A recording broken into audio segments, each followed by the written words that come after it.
తెలంగాణలో ప్రజాపాలన ప్రభుత్వం ఏర్పడ్డ తర్వాత రవాణా శాఖ పక్షాన ప్రజాపాలన విజయోత్సవాల్లో భాగంగా ఈ సంవత్సర కాలం పాటు రవాణా శాఖ ద్వారా జరిగినటువంటి కార్యక్రమాలు, రవాణా శాఖలో అంతర్భాగమైనటువంటి ఆర్టీసీ సంస్థ ద్వారా మహిళా శక్తి పథకం కింద తెలంగాణ అక్కా చెల్లెల ప్రయాణము, దాంతోపాటుగా ఆర్టీసీ కానీ రవాణా శాఖలో తీసుకున్నటువంటి అనేక సంస్కరణలకు సంబంధించి ఇప్పుడే గౌరవ ముఖ్యమంత్రి గారు ఈ సమావేశానికి ముఖ్య అతిథిగా విచ్చేసి అన్ని స్టాల్స్ను కూడా సందర్శించడం జరిగింది. వారికి సందర్భంగా తెలంగాణ రవాణా శాఖ పక్షాన హృదయపూర్వకంగా ధన్యవాదాలు తెలియజేస్తా ఉన్నాను.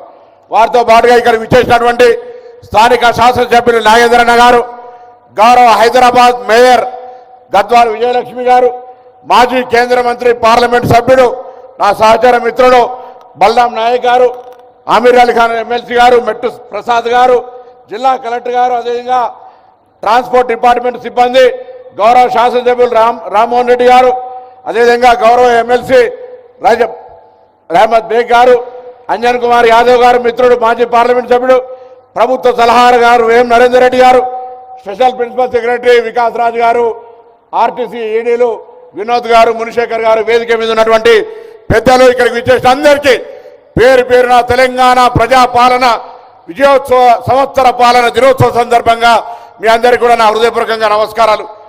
గౌరవ ముఖ్యమంత్రి గారి దృష్టికి ఈరోజు రవాణా శాఖ మంత్రిగా అయిన తర్వాత మీ సోదరుడిగా ఒక నీతిగా ఒక క్రమశిక్షణతో సంస్థలో అనేకమైనటువంటి సంస్కరణలు తీసుకురావడం ద్వారా ఈరోజు కొన్ని ప్రయత్నాలు చేస్తూ ఉన్నాం.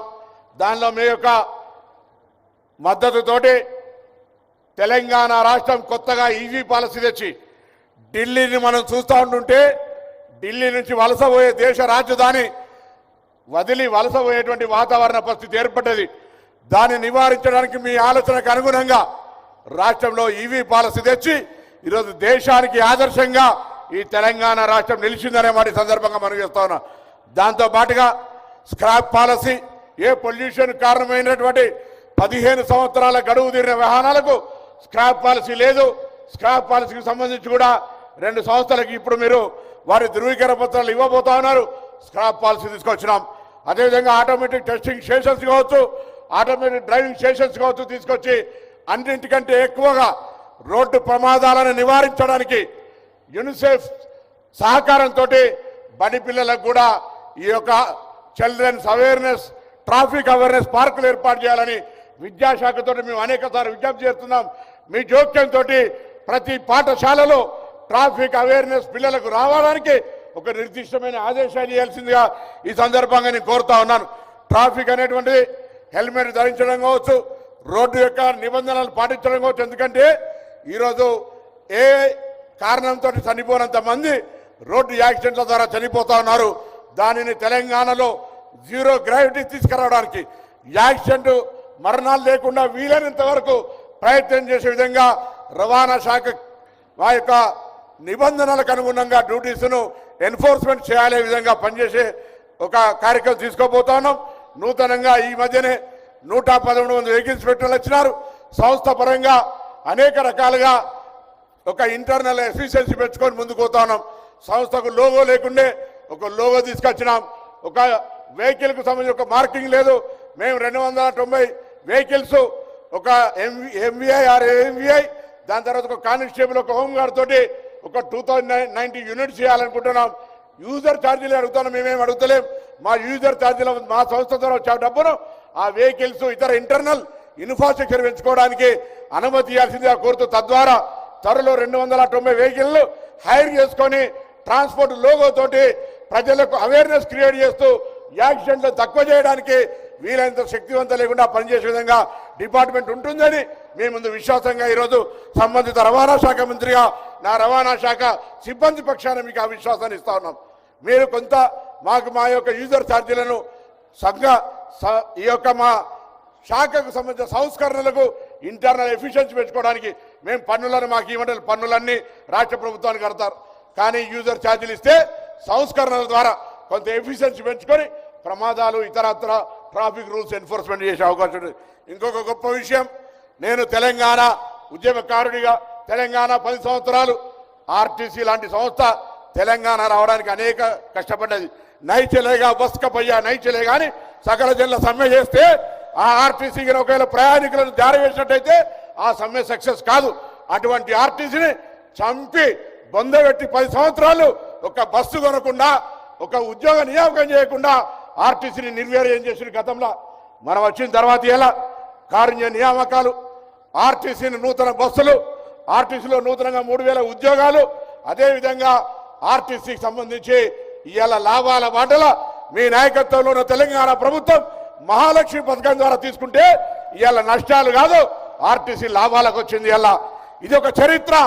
రాష్ట్ర రోడ్డు రవాణా సంస్థ తెలంగాణ 10 నెలల లాభాలకు వచ్చింది.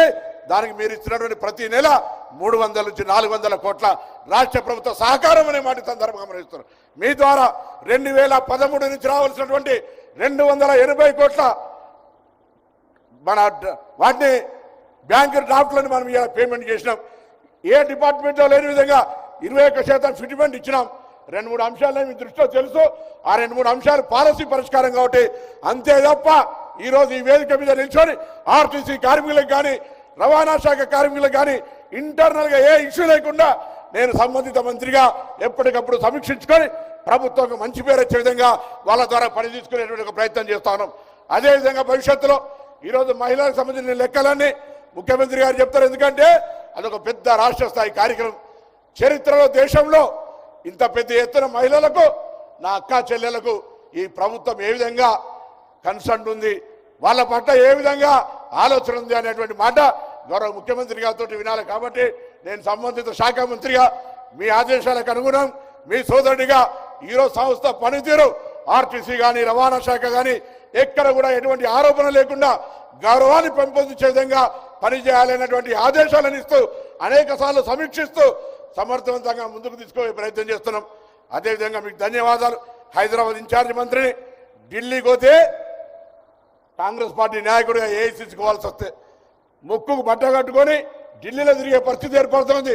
హైదరాబాద్లో రావద్దని మీరు ఇవాళ ఏదైతే ఈవీ పాలసీ, ఎలక్ట్రికల్ బస్సుల పాలసీ తెస్తా ఉన్నారో ఇవాళ జరుగుతున్న పరిణామాలు మీరే చెప్తే ఈ తెలంగాణ ప్రజానికని అదొక గొప్ప ఒక శుభవార్తగా జరుగుతుంది. కాబట్టి హైదరాబాద్ కూడా పొల్యూషన్ ఫ్రీగా ఉండేందుకు ఈవీ పాలసీ, స్క్రాప్ పాలసీ, అదేవిధంగా ఎలక్ట్రిక్ బస్సుల్ని తీసుకొచ్చేటువంటి పాలసీని గౌరవ ముఖ్యమంత్రి గారు ఈరోజు ఇక్కడ ఈ వేదిక ద్వారా తెలియజేస్తారు.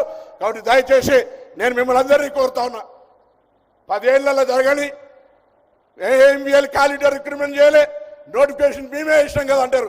మరి ఓడాపిడి మేము ఆపినామా? ఇలా అన్ని రకాలుగా తెలంగాణ ప్రభుత్వం ప్రజాప్రభుత్వం ఏర్పడిన తర్వాత అనేక సందర్భాల్లో మన యొక్క ప్రజల సమస్యల్ని పరిష్కరించుకుంటూ ముందుకు పోతా ఉన్నాం. దయచేసి ఈ ఆశీర్వచనం మీ అందరి ఆశీర్వచనం ఇవ్వండి. 1వ సంవత్సరం సందర్భంగా ఒక్కసారి గట్టిగా చప్పట్లు కొట్టి ప్రభుత్వానికి ఆశీర్వదించమని సందర్భంగా కోరుతూ మరి వేదిక మీద ఉన్న గౌరవ ముఖ్యమంత్రి గారిని కొన్ని కార్యక్రమాలు మీ చేతుల మీదుగా లోగో కావచ్చు, స్క్రాప్ పాలసీ కావచ్చు, ఆర్టీసీ కార్మికులకు సంబంధించి కావచ్చు, కొన్ని మీ చేతి మీదుగా ప్రారంభించుకున్న తర్వాత మీరు తమరు ప్రసంగించాల్సిందిగా కోరుతూ సభా కార్యక్రమాన్ని నడపమని కోరుతా ఉన్నాను.